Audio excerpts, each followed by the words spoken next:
Hey guys, I'm WIHONGI. We're here going to talk a little bit about some knife tactics. First want to preface this with a little bit of a disclaimer. I'm going to talk a little bit about the how in these techniques, but we're not going to get too much into the when, where, and why. Understanding that anytime you're using deadly use of force, it's got to be within the bounds of the law. You got to understand what your local use of force laws are in defense of person, property, so on and so forth. So that's our disclaimer. Make sure you use these things responsibly.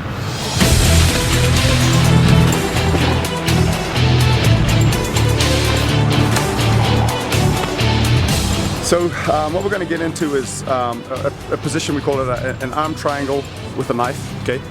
So this particular technique is, we're going to talk a little bit about the technique itself, how to enter into it, and then some examples of specific entries versus specific types of attacks.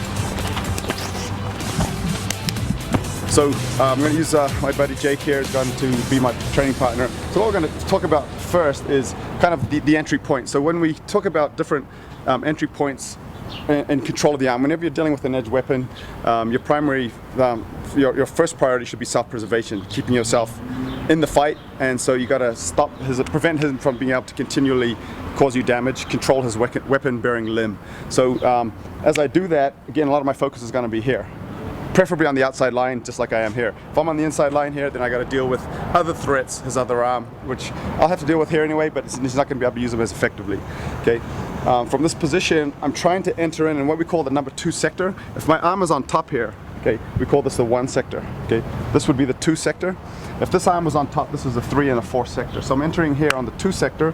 I need to create the window here by pushing his arm up and then entering this arm in here. Okay, and so as I enter in here, I'm entering into this position, which can be often called an arm triangle. Now, if I'm doing with the knife, it's going to be essentially the same thing. Okay, I'm entering in from this position and I'm entering to this 2 sector. I'm going to again talk about the position itself first before we explain how to get into the position.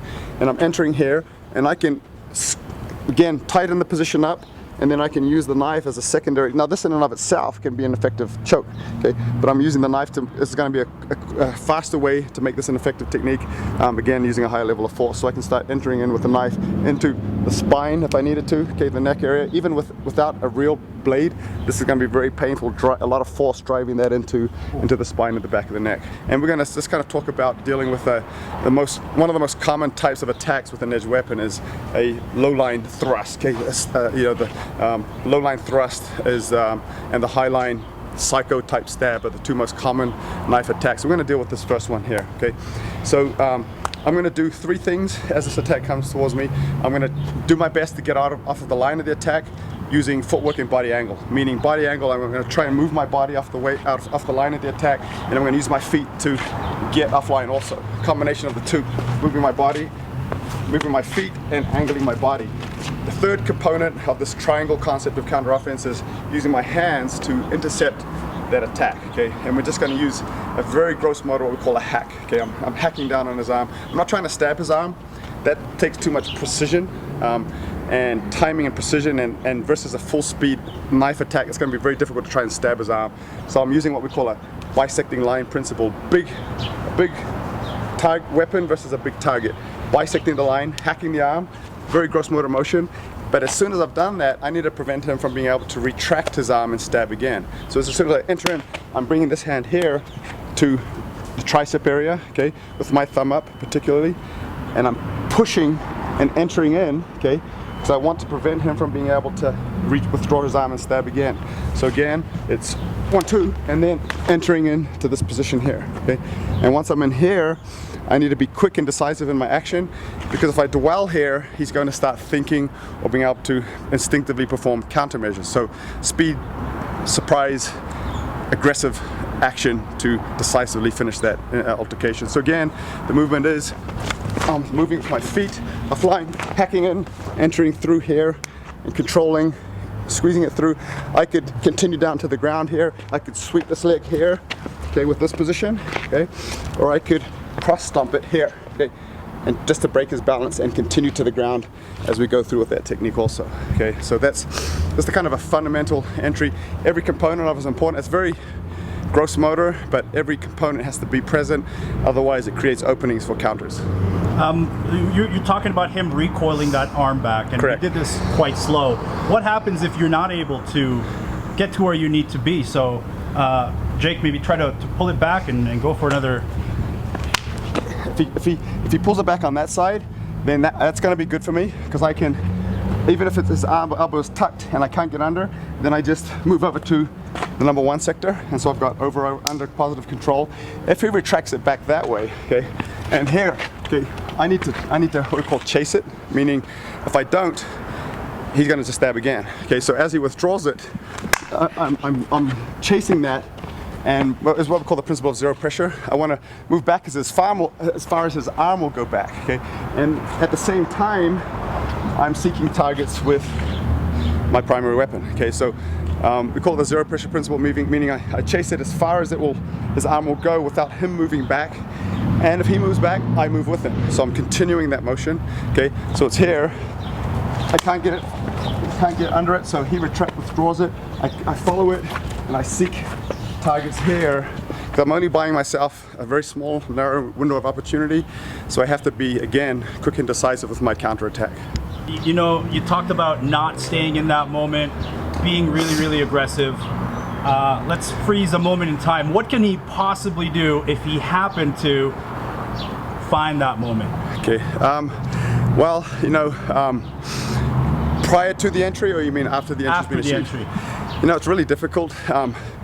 If he's a bigger, taller, stronger person, there's a potential he could disbalance me, maybe even get me a little bit off my feet a little.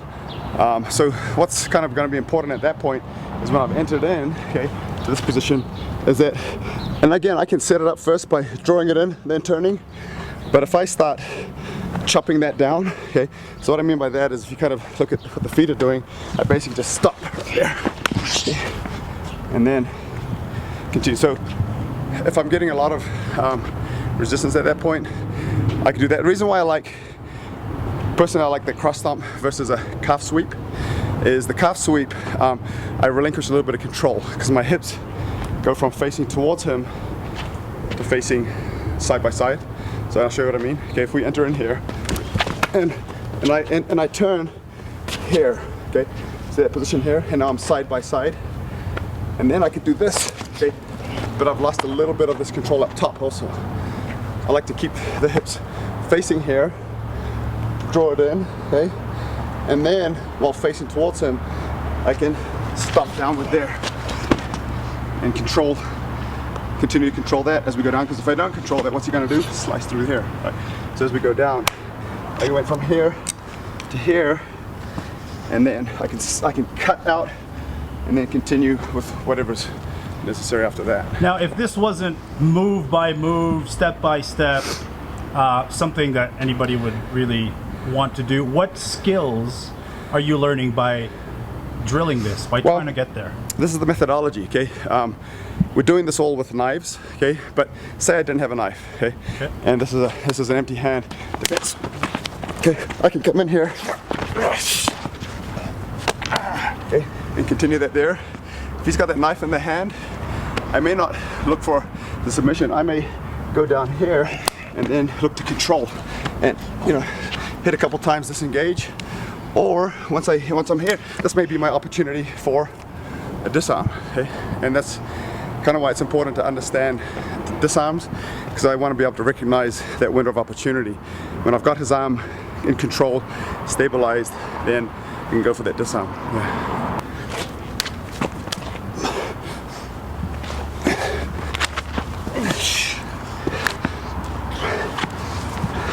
See, here I may go to here, okay, or I may control the arm and look for that disarm at that point. So if his arm's not straightening out, I can just go to here. If his arm straightens out, then I can go to here. I can heel stomp, look for attacks on. You gotta, without getting too sophisticated with it, you gotta look for possibilities, but also think about, in reality, is that my opportunity to disengage altogether?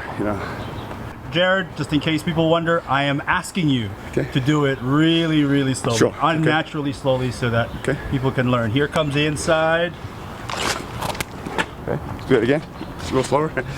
I'm hacking through, moving off line, pushing up, entering in, and then immediately shooting this arm in.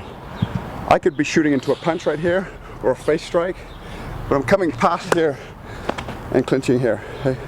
In this position, I'm getting my head tucked in. From this point here, I can actually get pretty tight there. Okay?